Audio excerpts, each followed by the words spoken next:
আসসালামু আলাইকুম আরহামাতুল্লাহি ওয়া বারাকাতুহু। সবাই কেমন আছেন?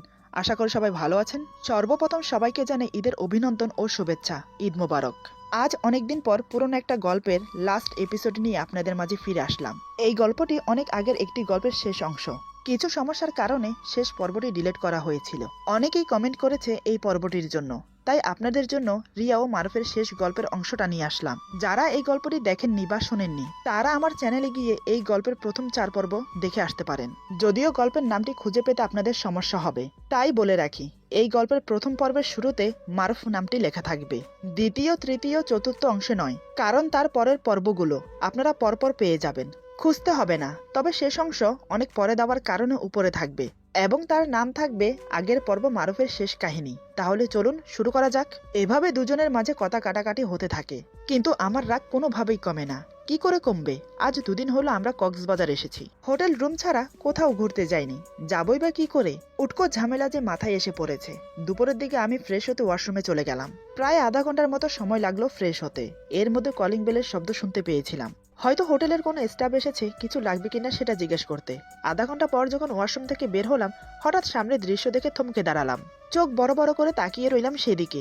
এই আমি কি দেখছি? রাগে ঘৃণায় আমার পুরো শরীর থরথর করে কাঁপছে। আমার চোখ বিস্ফারিত হয়ে ঠিকরিয়ে বেরিয়ে আসতে চাইছে। আমি কল্পনাও করিনি ওয়াশরুম থেকে বেরিয়ে এমন কিছু দেখব। মিথিলা মারুফকে আবার জড়িয়ে ধরেছে কেন? মেয়েটা কি বুঝতে পারছে না বর্তমান ওর স্ত্রী আছে? তাহলে কেন বারবার মারুফের কাছে ছুটে আসছে ও? আসলে ও কি চায়? মিথিলার কথা না হয়ে বাদ দিলাম, সে তার পুরনো ভালোবাসা ফিরে পেতে চায়, তাই সে এমন করছে। কিন্তু মারুফ কেন ওকে জড়িয়ে ধরে আছে? শুধু তাই নয়, চোখ বন্ধ করে সেটা অনুভব করছে। কি বেহাইয়া মেরে বাবা, গায়ে পড়ে নিজের চাওয়াটা পূরণ করতে চাইছে, আর আমারটাকে দেখো ওর ডাকে সাই দিচ্ছে। প্রায় কয়েক সেকেন্ড আমি এভাবে দাঁড়িয়ে দাঁড়িয়ে দেখলাম আর মনে মনে কথাগুলো ভাবলাম, কিন্তু রাগে আমার গা জ্বলে যাচ্ছে। না, এভাবে চুপ থেকে সবকিছু সহ করা আমার পক্ষে সম্ভব না। আমার স্বামীর সাথে বাইরের মেয়ে ফষ্টি নষ্টি করবে আর আমি সেটা দাঁড়িয়ে দাঁড়িয়ে দেখবো? কখনোই না। আমি বললাম, কি হচ্ছে এখানে? আমি কি জানতে পারি? আমার গলার আওয়াজ শোনার সাথে সাথে মারুফ তৎক্ষণাৎ ওকে ছেড়ে দিল, কিন্তু মিথিলা এখনো মারুফকে জড়িয়ে আছে। এটা দেখে আমার আরো রাগ হলো। মারুফ ওকে ছাড়ানোর চেষ্টা করছে, কিন্তু মিথিলা খুব শক্ত করে জড়িয়ে ধরে রেখেছে। এবার আমি এগিয়ে গিয়ে মিথিলাকে ছাড়িয়ে নিলাম। আমি বললাম, কি হচ্ছেটা কি এখানে? আপনি ওকে জড়িয়ে ধরেছেন কেন? মিথিলা বলে, সে কৈফিয়ত কি তোমাকে দিতে হবে? আমি ওকে ভালোবাসি, তাই আমি ওকে জড়িয়ে ধরতেই পারি। তুমি বলার কে শুনি? ভুলে যেও না ওর জীবনে তোমার আগে আমি ছিলাম, তাই আমার অধিকারটা বেশি। আমি বললাম, ও তাই বুঝি? এতই যখন অধিকার ছিল তাহলে ওকে ছেড়ে অন্যের হাত ধরে চলে গেলে কেন? তখন তোমার অধিকার কোথায় ছিল? যখন তোমার জন্য তিলে তিলে কষ্ট পাচ্ছিল তখন তোমার অধিকার কোথায় ছিল? যখন রাত জেগে তোমার জন্য চোখের পানি ফেলেছে তখন তুমি কোথায় ছিলে? তুমি যে বলো ওকে ভালোবাসো, ভালোবাসার মানে বোঝো? ভালোবাসার মানে বুঝলে কখনোই ওকে ছেড়ে অন্যের সাথে চলে যেতে না। মিথিলা বলে, আমি কখন কি করব না করব সেটা আমার ব্যক্তিগত ব্যাপার, তুমি বলার কে শুনি? আর তোমার সাহস কি করে হয় আমাকে জ্ঞান দেবার? তোমার সাহস দেখে সত্যিই আমি অবাক হচ্ছি। এটা ভুলে যেও না আমি মারুফকে ভালোবাসি, ও শুধু আমার থাকবে। এবার আমার মেজাজ আরো গরম হয়ে গেল। এই মেয়েটাকে দেখছি বোঝালেও বোঝে না। আমার স্বামী আর এ বলে কিনা ও ওকে ভালোবাসে। আমি আর নিজেকে ধরে রাখতে পারলাম না। যত জোরে পেরেছি তত জোরে একটা থাপ্পড় মারলাম। আমার থাপ্পড় খেয়ে মিথিলা টাল সামালতে না পেরে 2 পা পিছিয়ে গেল। ফর্সা গালে স্পষ্টভাবে 5 আঙ্গুলের দাগ বসে গেল। সে এবার ক্ষিপ্ত বাঘিনীর মতো আমার দিকে তাকালো। এমন ভাবে তাকাচ্ছে মনে হচ্ছে আমাকে এখনই আস্ত গিলে খাবে। আমি তার পরোয়া না করে রাগের সাথে চেঁচিয়ে বললাম, খবরদার, আরেকবার মারুফের নাম মুখ থেকে উচ্চারণ করলে জিভ টেনে ছিঁড়ে ফেলবো। আমি আজ 3 দিন ধরে দেখছি মারুফ তোমাকে এড়িয়ে চলছে, আর তুমি কিনা গায়ে পড়ে তোমার ভালোবাসা আদায় করতে চাইছো। বারবার চলে আসছো আমাদের মাঝে সমস্যা সৃষ্টি করার জন্য। তুমি দেখছো অলরেডি আমি ওর সাথে আছি, তারপরে এমনটা কেন করছো তুমি? তুমি এটা ভুলে যেও না বর্তমান মারুফ আমার হাজবেন্ড। তোমার থেকে ওর উপর অধিকার আমার বেশি। আমার থাপ্পড় খেয়ে মিথিলার রাগে ফুঁসছিল। এখন আমার কথাগুলো শুনে তার রাগ আরো বেড়ে গেল। আচমকা কিছু বুঝে ওঠার আগে সে আমাকে থাপ্পড় মারে। আমি গালে হাত দিয়ে ওর দিকে তাকিয়ে রইলাম। এটা দেখে মারুফ আর চুপ থাকতে পারলো না, কষে একটা থাপ্পড় মেরে দিল মিথিলার গালে।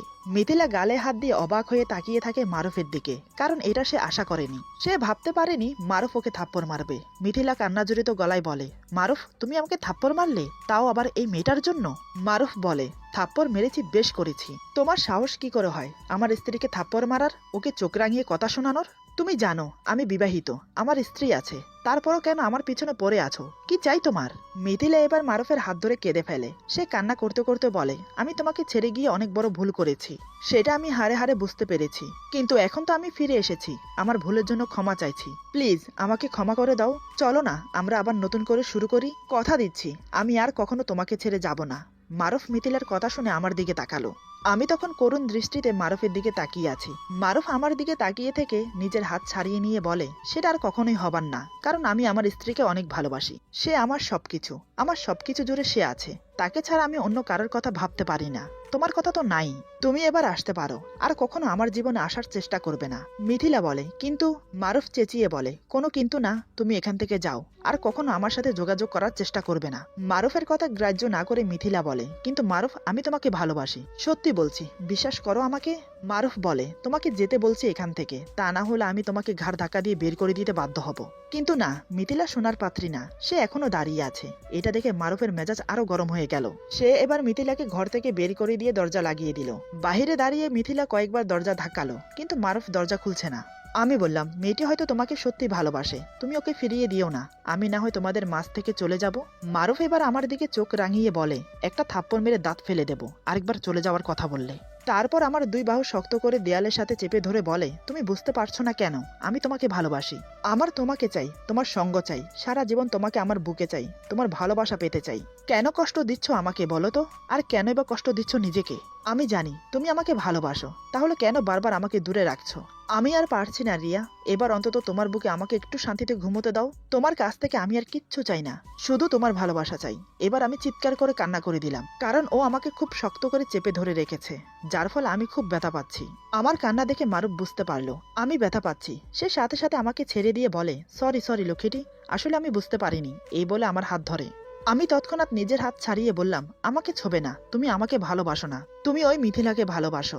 তখন তো দিব্যি জড়িয়ে ধরে চোখ বন্ধ করে অনুভব করছিলে। কি ভেবেছো আমি দেখিনি? আমি জানি তুমি এখনো মেয়েটিকে ভালোবাসো। এই বলে আমি দৌড়ে গিয়ে বিছানায় বালিশ বুকে নিয়ে শুয়ে কান্না করতে লাগলাম। আমার কথা শুনে মারুফ কোমরে হাত দিয়ে অবাক হয়ে তাকিয়ে আছে। এত কিছু করার পরেও কেন আমি বারবার একই কথা বলছি? মারুফ ধীরে ধীরে আমার পাশে এসে বসে আমার মাথায় হাত বুলিয়ে দেয়। মারুফ বলে, সত্যি কি তুমি আমাকে ভালোবাসো না? আমি বললাম, না। মারুফ মুচকি এসে বলে, তাহলে আমার জন্য কান্না করছো কেন? আমি বললাম, আমি কেন শুধু শুধু তোমার জন্য কান্না করব, আমি তো এমনি কান্না করছি। মারুফ বলে, ও তাই বুঝি, তাহলে কোমরে শাড়ির আঁচল গুজে আমার জন্য মিথিলার সাথে ঝগড়া করছিলে কেন? আমি বললাম, আমি আবার কখন শাড়ির আঁচল গুজলাম? আমি তো আজ শাড়ি পরিনি, আমি তো বাস এমনি কথা বলছিলাম। মারুফ বলে, শাড়ি পরলে কিন্তু তাই করতে, আর আমার জন্য তো ওকে থাপ্পড়ও মেরেছ, বেচারি দুটো থাপ্পড় খেলো। এবার আমি উঠে বসলাম। আমি বললাম, ও এবার বুঝতে পেরেছি, ওকে থাপ্পড় মারাতে তোমার কষ্ট হচ্ছে, আর ও যে আমাকে থাপ্পড় মারলো, কই সেটা তো একবারও বললে না। মারুফ আমার হাত ধরে বলে, তার জন্যই তো ওকে থাপ্পড় মারলাম আমি, ও তো তোমাকে থাপ্পড় মারেনি, ও যে আমার কলিজায় আঘাত দিয়েছে। ওকে আমি এমনি এমনি কি করে ছেড়ে দেই? এই পাগলি, আমি তোমাকে ভালোবাসি, শুধু তোমাকে ভালোবাসি, বড্ড বেশি ভালোবাসি। এই যে তুমি কথায় কথায় রেগে যাও আমার উপর, সত্যি বলছি আমার একটু অভিমান হয় না, বরং আমার আরো ভালো লাগে, কারণ তোমার এই রাগ অভিমানেই তো লুকিয়ে থাকে আমার ভালোবাসা। তুমি আমাকে ভালোবাসো বলেই তো আমার উপর রাগ করে আমাকে বকো। আজ তো নিজের চোখে দেখলাম কিভাবে মিথিলাকে জব্দ করেছো, আমি তো ভাবতেই পারিনি তুমি এমন করবে। আমি বললাম, তুমিও কোনো অংশে কম যাও না, এদিকে বলো মেয়েটাকে ভালোবাসো না, অন্যদিকে ঠিকই মেয়েটাকে জড়িয়ে ধরে উপভোগ করো। আচ্ছা তোমরা ছেলেরা এমন কেন বলো তো? মারুফ এবার আমার হাত শক্ত করে ধরে বলে, আচ্ছা তুমি আমাকে একটা কথা বলো তো, এভাবে ঝগড়া করে কি সবকিছু সমাধান হয়? আমরা কি সারা জীবন এভাবে ঝগড়া করে যাব? আচ্ছা তুমি কি চাও বলো তো? তুমি যা চাইবে আমি তাই করব, শুধু তোমাকে ছাড়া, কারণ তোমাকে ছাড়া আমি থাকতে পারবো না। আমি বললাম, আমি কিছু চাই না, আমি শুধু এখান থেকে যেতে চাই। মারুফ বলে, যেতে চাই মানে কোথায় যাবে? আমরা এসেছি কক্সবাজার ঘুরতে, না ঘুরে তো যাব না। আমি বললাম তো আমি এখানে আর এক মুহূর্ত থাকবো না। আমার কথা এবার মারুফের মেজাজ গরম হয়ে গেল। সে এবার চেঁচিয়ে বলে, চুপ, একদম চুপ, অনেক বকবক করছো তুমি, কিছু বলি না বলে যা মনে আসছে তাই বলে যাচ্ছ। ভালোবাসি বলে কিছু বলি না তোমাকে, ভেবেছে ধীরে ধীরে সব ঠিক হয়ে যাবে, কিন্তু না, বিয়ে হয়েছে পর্যন্ত তোমার অভিমানই শেষ হচ্ছে না। ভুলবশত না হয় একটা অপরাধ করে ফেলেছি আমি, তার জন্য আর কতবার ক্ষমা চাইবো? কেন এমন করছো তুমি? ঠিক আছে, আমার মনে হয় তুমি আমার থেকে মুক্তি চাও, কি তাই তো? আমি জীবিত থাকতে তো তোমাকে ছাড়বো না, আমি মরে গেলে তুমি মুক্ত। একটা কাজ করো, এই নাও ছুরি, এটা দিয়ে আমার গলাটা কেটে দাও, তাহলে সব এখানে খতম। এই বলে ফলের ঝুড়ি থেকে ছুরি উঠিয়ে আমার হাতে ধরিয়ে দিল। আমি অশ্রু ভরা নয়ন নিয়ে ওর দিকে তাকিয়ে আছি। মারুফ বলে, কি হলো, অমন করে তাকিয়ে আছো কেন? এই ছুরি দিয়ে হয়তো তুমি আজ আমাকে মারবে, নয়তোবা আজ তোমার ভালোবাসা আমাকে দেবে। কারণ আমি আর পারছি না তোমার এই অবহেলা নিতে। অবহেলা থেকে মরে যাওয়া অনেক ভালো। কি হলো, চুপচাপ বসে আছো কেন? মারো আমাকে। আমি কি করে ওকে মারবো? ও যে আমার স্বামী, আমিও যে ওকে ভালোবাসি। আমি ছুরিটা মেঝেতে ছুঁড়ে ফেলে দিলাম। মারুফ বলে, কি হলো, ছুরি ফেলে দিলে যে? আমি বললাম, আমি পারবো না। মারুফ বলে, কেন পারবে না? আমাকে কষ্ট দিতে তো দিব্যি পারো, তাহলে আমাকে মারতে কেন পারবে না? বলো, জবাব দাও। এভাবে চুপ থেকো না রিয়া, তোমার চুপ থাকায় আমার ধৈর্যের বাঁধ ভেঙে দিচ্ছে। আমি বললাম, কারণ তুমি যেমনই হও না কেন, তুমি আমার স্বামী, আমি তোমাকে কি করে মারতে পারি? মারুফ বলে, স্বীকার করছো তাহলে আমি তোমার স্বামী, স্বামীকে মারতে পারবে না কিন্তু কষ্ট দিতে পারবে, কি তাই না? আমি চুপচাপ ওর কথা শুনে যাচ্ছি, কোনো কথা বলছি না, কিন্তু ইচ্ছে করছে চিৎকার করে বলি, আমিও তোমাকে ভালোবাসি। আমাকে চুপ দেখে মারুফ বলে, ঠিক আছে, তুমি যদি আমাকে কষ্ট দিয়ে শান্তি পাও তাহলে সেটাই সই। তোমার দেওয়া সব কষ্ট মুখ বুজে সহ করে যাব। যেদিন আর সহ করতে পারবো না সেদিন নিজেকে শেষ করে ফেলবো, তখন তুমি আফসোস করবে, দেখে নিও। ওর মুখে একথা শুনে আমার ভেতরটা কেঁপে ওঠে। সত্যি যদি আগের বারের মতো কিছু করে বসে, না আর এভাবে থাকা যায় না। ওর সাথেই যখন আমার জীবন কাটাতে হবে তাহলে মেনে নিতে সমস্যা কি? মনে মনে এসব কথা ভেবে ফুপিয়ে কেঁদে উঠলাম। আমার কান্না দেখে মারুফ বলে, উফ, কি জ্বালায় পড়লাম, কেন কান্না করছো তুমি? তোমার কান্না যে আমার সহ হয় না। মারুফ আমার কান্না দেখে নিজেকে আর ধরে রাখতে পারলো না, আমাকে খুব শক্ত করে জড়িয়ে ধরলো, বুকের সাথে মিশিয়ে আমার মাথায় হাত বুলিয়ে দিতে লাগলো। আমিও আর নিজেকে ধরে রাখতে পারলাম না, ওকে শক্ত করে জড়িয়ে ধরে কান্না করতে লাগলাম। আমাকে নিয়ে বিছানায় ধীরে ধীরে শুয়ে পড়লো মারুফ। আমি ওর বুকে গুটিসুটি মেরে শুয়ে আছি। মারুফ আমাকে ছোট বাচ্চার মতো জড়িয়ে ধরে কানের কাছে ফিস ফিস করে বলে, ব্যাস আর কান্না করো না, সব ঠিক হয়ে যাবে, আমি তো আছি নাকি? আজ 2 দিন ধরে কিচ্ছু খাওনি, সাথে আমাকেও না খাইয়ে রেখেছো। আমি কান্না জড়িত গলায় বললাম, আমি কি তোমাকে না খেতে বলেছি? মারুফ আমার কপালে একটা চুমু দিয়ে বলে, তুমি না খেয়ে থাকলে আমি কি করে খাই বলো? আমার কিন্তু খুব খিদে পেয়েছে। আমি বললাম, খিদে পেলে খাও, কে না করলো? মারুফ বলে, তুমি না করেছো, তুমি না খেয়ে থাকলে আমার খাওয়া হবে না, তুমি সেটা খুব ভালো করেই জানো, তাই তো আজ 2 দিন তুমি আমাকে না খাইয়ে রেখেছো। তুমি আমাকে একটুও ভালোবাসো না। মারুফের কথা শুনে আমার খুব খারাপ লাগলো, আমার জন্য ও 2 দিন না খেয়ে আছে। মারুফের কথা শুনে আমি ওকে খুব শক্ত করে জড়িয়ে ধরলাম। মারুফ বলে, কি হয়েছে লক্ষ্মীটি? আমি বললাম, সরি, আমাকে ক্ষমা করে দাও। মারুফ আমার মাথা ওর বুকের সাথে চেপে ধরে বলে, হঠাৎ ক্ষমা চাইছো কেন লক্ষ্মীটি, কি হয়েছে? আমি বললাম, আমার জন্য তুমি না খেয়ে আছো তাই। আর মারুফ বলে, আর কি বলো? আমি বললাম, ইয়ে মানে আমিও তোমাকে ভালোবাসি। আমার মুখে ভালোবাসার কথা শুনে মারুফের মুখ উজ্জ্বল হয়ে উঠল। আমার মুখ থেকে ভালোবাসার কথা শোনার জন্য কত কাঠখড় পুড়িয়েছে। মারুফ বলে, কি বললে তুমি, আরেকবার বলো। আমি বললাম, আমি তোমাকে ভালোবাসি। কথাটা বলে ওর বুকে মুখ লুকালাম। মারুফ আমার মাথাটা বুকের সাথে শক্ত করে জড়িয়ে ধরে চোখ বন্ধ করে বলে, আমি জানতাম তুমি আমাকে ভালোবাসো, আমিও তোমাকে অনেক ভালোবাসি লক্ষ্মীটি। I love you, I love you so much. আমি যে তোমাকে বড্ড বেশি ভালোবাসি। তোমার মুখ থেকে ভালোবাসার কথা শোনার জন্য কতটা যে উতলা হয়েছিলাম তুমি জানো? তুমি জানো তোমাকে একটু ভালোবাসার জন্য, একটু আদর করার জন্য কতটা পাগল হয়েছিলাম? আমি ওর বুকে মুখ লুকিয়ে রেখেই বললাম, জানি তো, রাতে যে লুকিয়ে লুকিয়ে আমাকে আদর করো আমি সব জানি। মারুফ বলে, তাহলে কেন সাই দিলে না আমার ভালোবাসায়? কেন এতটা কষ্ট দিলে আমাকে? আজ এখন তোমার ভালোবাসা দিয়ে আমার সব দুঃখ দূর করে দাও। এ বলে সে আমার কোমর জড়িয়ে ধরে নিজের আরো কাছে টেনে নেয়। আমার সারা মুখে চুমু খেয়ে আমার ঠোঁটে ঠোঁট ডুবিয়ে দেয়। ঠোঁট ছেড়ে ঘাড়ে মুখ গুজে কিস করতে থাকে। আমি বললাম, কি করছো, ছাড়ো এখন। মারুফ বলে, না করো না, আমাকে আদর করতে দাও। এ বলে সে আবার আমার ঠোঁটে ঠোঁট ডুবিয়ে দিল। আমার ঘাড়ে বুকে কিস করতে লাগলো। ওর মুখের গরম নিঃশ্বাস আমার বুকে পড়ছে, তাতেই আমার যেন কেমন কেমন লাগছে। শরীরে অন্যরকম একটা অনুভূতি খেলে যাচ্ছে। ভুলে গেলাম মান অভিমান সব। ওর ভালোবাসা পাওয়ার জন্য ব্যাকুল হয়ে উঠলাম। স্বামীর ভালোবাসা মনে হয় এমনই হয়, স্বামী যেমনই হোক তার ভাগ কাউকে দেওয়া যায় না। মিথিলা যদি আমাদের মাঝে না আসতো তাহলে হয়তো এখনো ওর আর আমার মাঝে কিছুই হতো না। আমি কথাগুলো মনে মনে ভাবছি, এদিকে মারুফ আমাকে পাগলের মতো আদর করছে। আমি বললাম, এই এখন ছাড়ো, রাতে না হয় যা করার করো, কে শুনে কার কথা। মারুফ আমাকে আদর করেই যাচ্ছে। আমি বললাম, এই আমার খিদে পেয়েছে।